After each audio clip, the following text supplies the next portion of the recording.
Very good morning to all, very good afternoon, very good evening and very good night. In this lecture we will continue from this. तर पहा आपल्याला भेटला आहे E is equal to minus L D I by D T.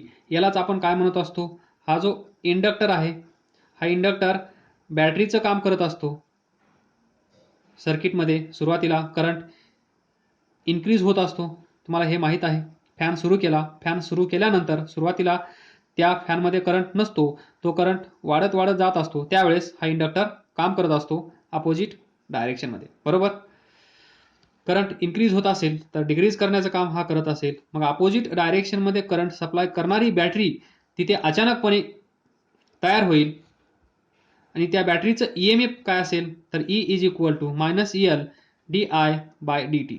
Where L is सांगण्याची गरज नसावी, where L is self inductance किंवा coefficient of self induction, and D I by D T which is rate of change of current per unit time. तर हे तुम्हाला माहीत आहे, हे तर सांगण्याची गरजच नसावी. EMF, voltage, potential, induce EMF. तर आता आपण फाइंड करूया unit of self inductance. Unit of self inductance that is L.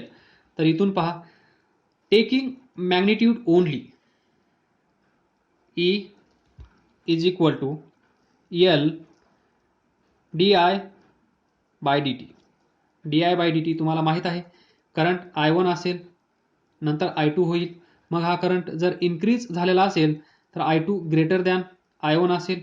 मग इथून तुम्हाला D I by D T यालाच तुम्ही असं लिहू शकता, L delta I by delta T. याला आपण म्हणत असतो average induce EMF. E average induce EMF. E is equal to L delta I by delta T.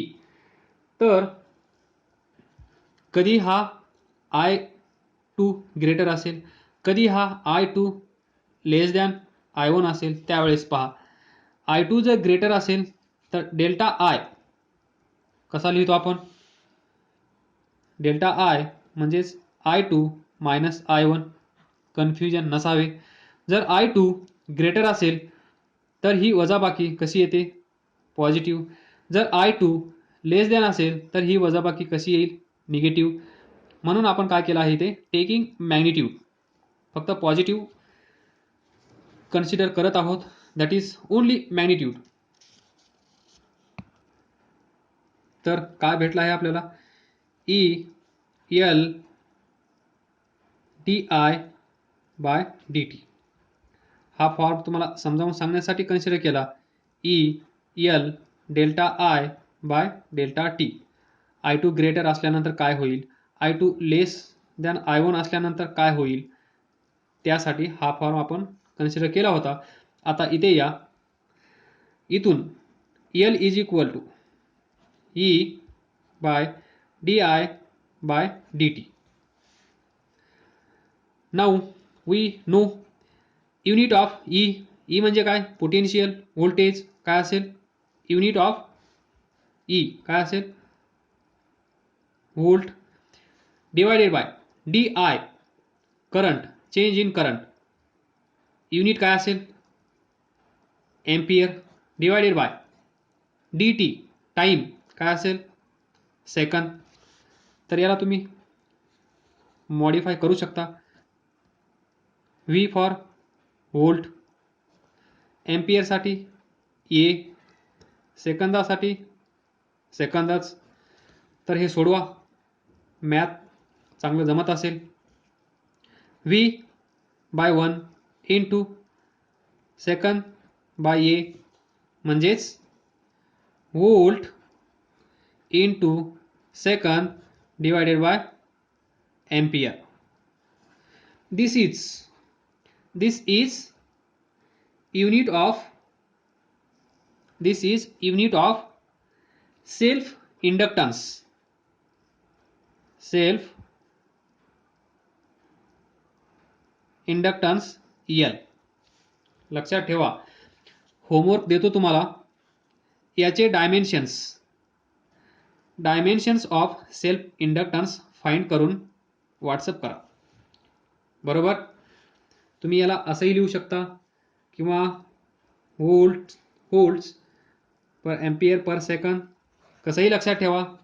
तुम्हाला जसं जमतं, जसं लक्षात ठेवता येईल तसं तुम्ही लक्षात ठेवू शकता. आणि यालाच कंबाईनली आपण म्हणत असतो, यालाच आपण म्हणू शकतो volt into second divided by ampere, which is equal to henry. म्हणजेच 1 henry is equal to 1 volt second divided by ampere. 1 volt second per ampere म्हणजेच 1 henry. This is SI unit of self inductance. बरोबर. Inductance, SI unit of self inductance. Now definition सोपी आहे. Definition of self inductance, that is L. We know that phi is equal to Li. L is equal to phi divided by I. बरोबर. मग तुम्ही define करू शकता. Self inductance म्हणजेच, बोला, सोपा आहे, ratio of magnetic flux linked with coil to current through this coil. येते का लक्षात? The self inductance of this circuit, जे सर्किट आपण कन्सिडर केलं होतं ते. Self inductance of circuit is ratio of magnetic flux. Phi म्हणजे मॅग्नेटिक फ्लक्स, आणि मॅग्नेटिक फ्लक्स कुठे असतात तुम्हाला माहित आहे, कॉइलमधून पास होणाऱ्या. Linked with circuit, linked with coil. बरोबर. हे टू त्या कॉइलमधून फ्लो होणारा करंट I, या दोघांचा रेशिओ म्हणजेच सेल्फ इंडक्टन्स. छोटीशी डेफिनेशन होती. और कुणाला वाटेल मला असं डिफाइन करायचं नाही, मला असं डिफाइन करायचं आहे. कसं? तर तुम्हाला माहित आहे E is equal to minus L DI by DT, which is induce EMF E. Inductor, not conductor, inductor. बरोबर. इथून तुम्ही हा L डिफाइन करायचा असेल, L is equal to minus E divided by DI by DT. बरोबर. L is equal to E divided by हा. मग तुम्ही इथे पण डिफाइन करू शकता दिस सेल्फ इंडक्टन्स. कसा असेल? Self inductance of circuit, self inductance of coil is ratio of. इथे पण रेशिओ आहे. बरोबर. इथे पण रेशिओ आहे. हा रेशिओ कुणाचा आहे? याला आपण काय म्हणतो? Induce EMF E divided by, हा कुठून येत असतो? Induce EMF. तिथे आपण करंट चेंज करतो. तो करंट चेंज केल्यामुळे मॅग्नेटिक फील्ड चेंज होतं. मॅग्नेटिक फील्ड चेंज झाल्यामुळे मॅग्नेटिक फ्लक्स चेंज होतात. आणि जिथे जिथे मॅग्नेटिक फ्लक्स मध्ये चेंज असतो तिथे तिथे इंड्यूस EMF असतो म्हणजे असतो. आलं लक्षात? This is induce EMF. Induce EMF E divided by DI by DT. याला तुम्ही कसं रीड करता? dx by dt, rate of change of displacement with respect to time. तसंच इथे तुम्ही डिफाइन करा. बरोबर. येईल डिफाईन करता rate of change of current per unit time, rate of change of current per unit time, बरोबर. येईल डिफाईन करता रेट ऑफ चेंज ऑफ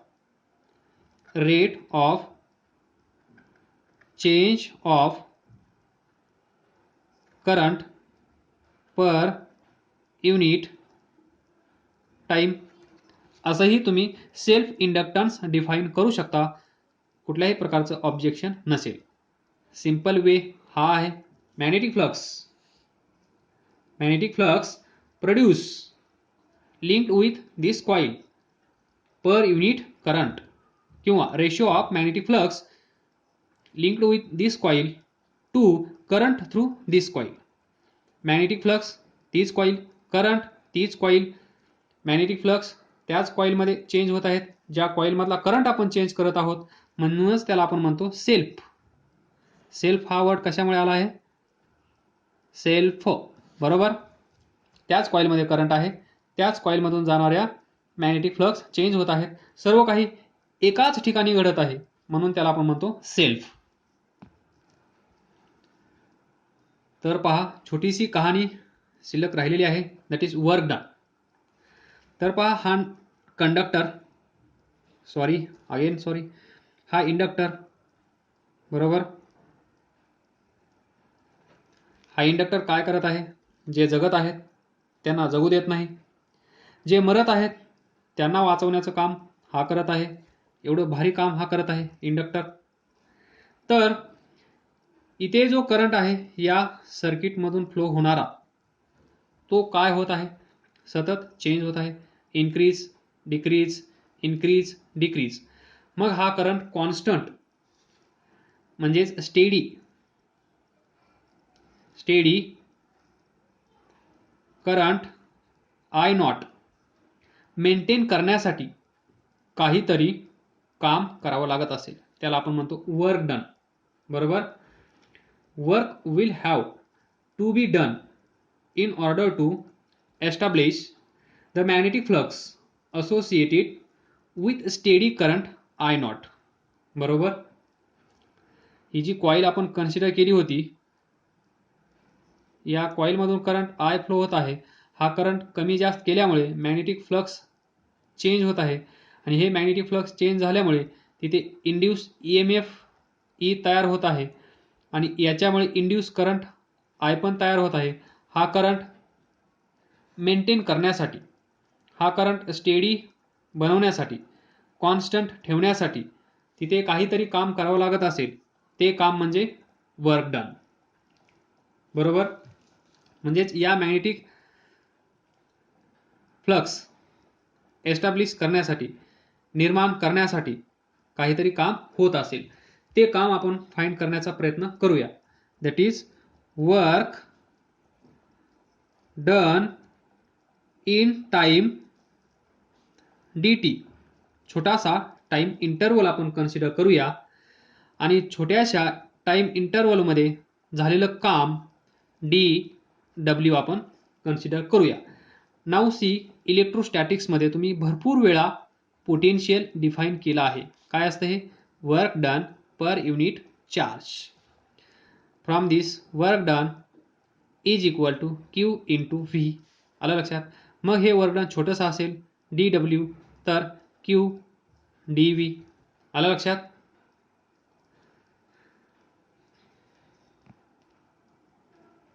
तर इथे पहा, छोटंसं वर्क डन इन छोट्याशा टाइमामध्ये किती असेल? dw. सो dw इलेक्ट्रोस्टॅटिक्स हा चॅप्टर ज्यांना कळला आहे त्यांच्यासाठी इथून पुढे काहीच नाही आहे. तुम्ही स्किप केलं तरी चालेल, स्पीडमध्ये पाहिलं तरी चालेल, काही प्रॉब्लेम, कुठल्याही प्रकारची अडचण येणार नाही. तर काय आहे? Charge Q dv. चार्ज आपण इथे E कन्सिडर करूया. तुमच्या बुकमध्ये E घेतला आहे म्हणून E, कन्फ्युजन नसण्यासाठी, कन्फ्युजन होऊ नये म्हणून. तर नंतर वी विल चेंज थोडासा चेंज करूया जेणेकरून तुम्हाला कन्फ्युजन होणार नाही. इलेक्ट्रॉनसाठी चार्ज आपण ईनी दाखवत असतो, पण इथे ई आपण यूज केला आहे कशासाठी? इंड्यूस EMF ईसाठी, बरोबर. त्यासाठी इक्वेशनमध्ये जे सिम्बॉल्स आहेत ते वेगळे यूज करण्याचा आपण प्रयत्न करूया. पण बेसिक डेफिनेशन तुम्हाला माहीत आहे. V is equal to work done per unit charge. From this छोटंसं वर्क डन Q V, याला स्टार म्हणा. नंतर तुम्हाला Q charge, Q is equal to I dt, हे पण तुम्हाला माहीत आहे. I करंट, dt आपण टाइम कन्सिडर केला आहे dt. तर हा इथे आपण पुट करूया. dw is equal to I dt, हा V पोटेन्शियल आपण या टॉपिकमध्ये ईनी दाखवत आहोत म्हणून हा चार्ज आपण चेंज केला, तर हे विसरून जा, सॉरी. I dt व्हीच्या जागेवर तुम्ही लिहू शकता ई डबल स्टार. तर dw is equal to EI dt, हे आहे छोटंसं work done to maintain constant or steady current I0, बरोबर. तर हे आहे छोटंसं वर्क डन. मग आपल्याला फाइंड करावं लागेल total work done. To find total work done, simple, सर्वांना माहीत आहे. Integration dw integration EI dt. मग टोटल वर्क डन काय येईल? This 0 w. Left side problem solve. तर या साईडला या, इथे पहा सुरुवातीला करंट किती असेल? 0. तो वाढत वाढत जाईल आणि constant current, that is steady current I0 त्या सर्किटमधून फ्लो होईल. त्याच्यासाठी तर आपल्याला एवढं काम करायचं आहे. ई माहीत आहे. ईची व्हॅल्यू काय आहे? -L di/dt. विसरले तर नाहीत ना? E is equal to -L di/dt. तर इथे पुट करा -L integration from 0 to I0 -L di/dt. हा I, हा dt. dt cancel. -L 0 to I0, L बाहेर घेतला आहे, I di काढू शकता, फाइंड करू शकता. Integration I di like x dx. Integration काय असेल? x²/2. मग इथे काय असेल? I0², सॉरी अजून I0 आलेला नाही, I²/2. Upper limit I0, lower limit 0, so -L. Upper limit put करा I0²/2, लोअर लिमिट पुट करा 0. तर हे किती? -L I0²/2. This is the work done. एवढं काम आपल्याला करावं लागत असेल, नॉट आपल्याला, सर्किटला. तर पहा, रिपीट करत आहे. ज्यांना समजलं आहे त्यांनी स्किप करा. छोटंसं वर्क डन आपण फाइंड केलं आहे. छोटीशी डेफिनेशन आपण यूज केली आहे पोटेन्शियलची from electrostatic. Work done per unit charge is equal to potential. तिथून आपल्याला हे इक्वेशन भेटलं. इथे ई मध्ये कन्फ्यूज होऊ नका, जसं मी झालो होतो तसं. ई इज इंड्यूस EMF आणि इलेक्ट्रॉनचा चार्ज पण आपण असाच दाखवत असतो, EI dt. हे असेल छोटंसं work done. To find total work done, initial सुरुवातीला काहीच काम केलेलं नसेल, 0. टोटल वर्क डन काही वेळानंतर झाला असेल, दिस W. छोटंसं वर्क डन हे इंटिग्रेशन फाइंड केलं, आपल्याला टोटल वर्क डन भेटलं. सुरुवातीला करंट 0 असेल, तो इन्क्रीज होईल आणि एक कॉन्स्टंट स्टेडी करंट त्या सर्किटमधून फ्लो होत असेल, तो करंट आपण कन्सिडर केला I0 आणि हा करंट मेंटेन करण्यासाठी या सर्किटला काहीतरी काम करावं लागत असेल, ते काम आपण फाइंड करत आहोत. EIdt where E is induce EMF आणि ते किती असतं -L di/dt.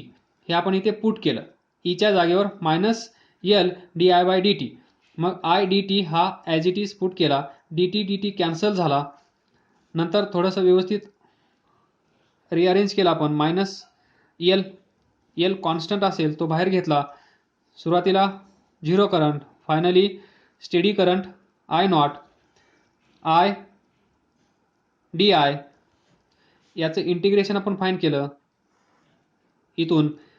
So I²/2 upper limit I0 lower limit 0 हे पुट केलं, अपर लिमिट अगोदर पुट केलं I02 -0. इथून आपल्याला हे वर्क डन भेटलं आहे.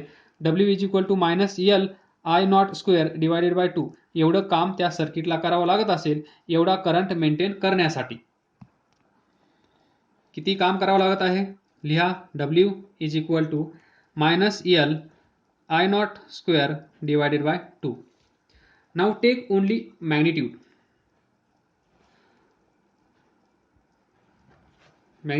किती असेल W ½ L I02. असं तुम्ही कुठेतरी पाहिलं असेल.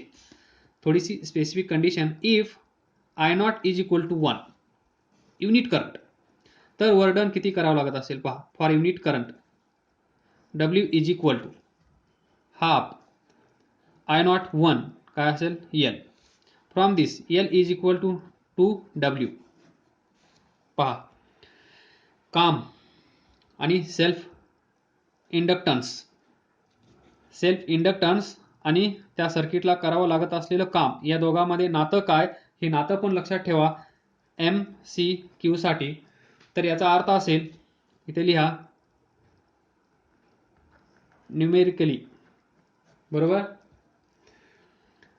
इथे पहा, सेल्फ इंडक्टन्स ऑफ सर्किट, जे सर्किट असेल त्या सर्किटमध्ये इंडक्टर असेल, त्याचा सेल्फ इंडक्टन्स म्हणजे त्या सर्किटचा सेल्फ इंडक्टन्स किती असेल पहा. Self inductance of circuit is numerically equal to twice of work done. त्या सर्किटला जेवढं काम करावं लागत असेल, समजा 2 जूल काम करावं लागत असेल, तर याला 2 नी मल्टिप्लाय करा, किती येईल 4. तिथे तेवढा सेल्फ इंडक्टन्स असेल, पण कधी युनिट करंट मेंटेन करण्यासाठी. युनिट करंट मेंटेन करण्यासाठी. ही एक स्पेसिल केस आहे. That is self inductance of circuit, that is L, is numerically equal to twice the work done in establishing the magnetic flux associated with unit current in the circuit. या circuit मधून I0 = 1 maintain करण्यासाठी एवढं काम करावं लागत असेल, तर या कामाला आपण 2 नी मल्टिप्लाय केलं तर त्या सर्किटचा आपल्याला सेल्फ इंडक्टन्स इन शॉर्ट भेटत असतो. ही एक छोटीशी कन्सेप्ट समजली असेल. तर पहा, हे जे वर्क डन आहे, work done W ½ L capital L I02. Work done W हेच काय सांगत असतं तुम्हाला तर माहित आहे. जिथे वर्क डन होत असेल, वर्क डन करण्यासाठी काहीतरी एनर्जी खर्च करावी लागते, बरोबर. जिथे जिथे एनर्जीमध्ये चेंज असतो, तिथे तिथे वर्क डन असतं. मग एवढं वर्क डन होत असेल, तर इथून आपण गेस करू शकतो हे जे वर्क डन झालेलं असेल, हे वर्क डन म्हणजेच काय. This work done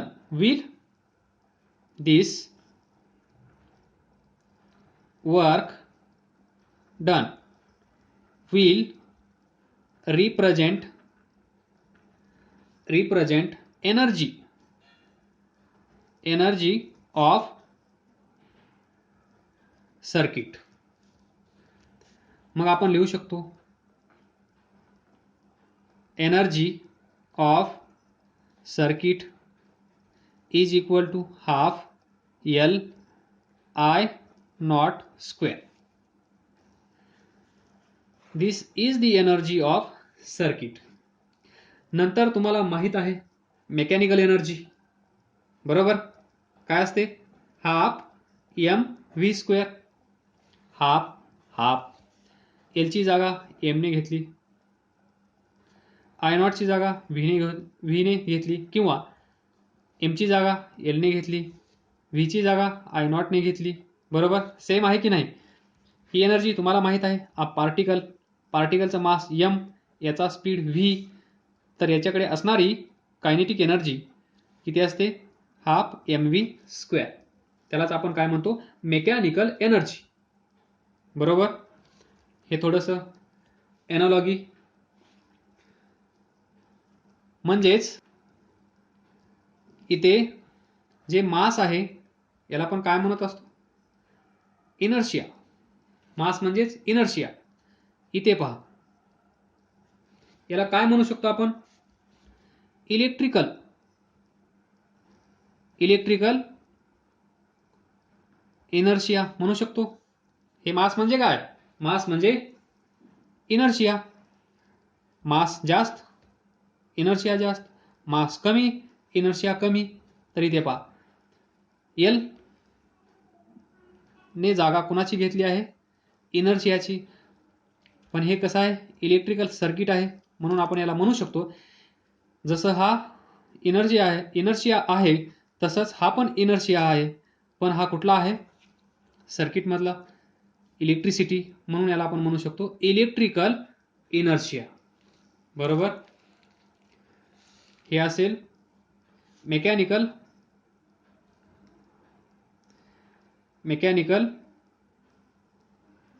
motion. इथे इनर्शिया, इथे इलेक्ट्रिकल इनर्शिया. व्हेरी सिमिलर, लक्षात ठेवण्यासाठी. म्हणजे मेकॅनिकल मोशनमध्ये हाफ एम व्ही स्क्वेअर, हेच असं लक्षात ठेवा. एम म्हणजे इनर्शिया, इथे असेल electrical inertia, that is self inductance और coefficient of self induction into I nought square. तर काय समजलं नसेल तर विचारत राहा, अभ्यास करत राहा, पुढे जात राहा. All the best. थँक्यू.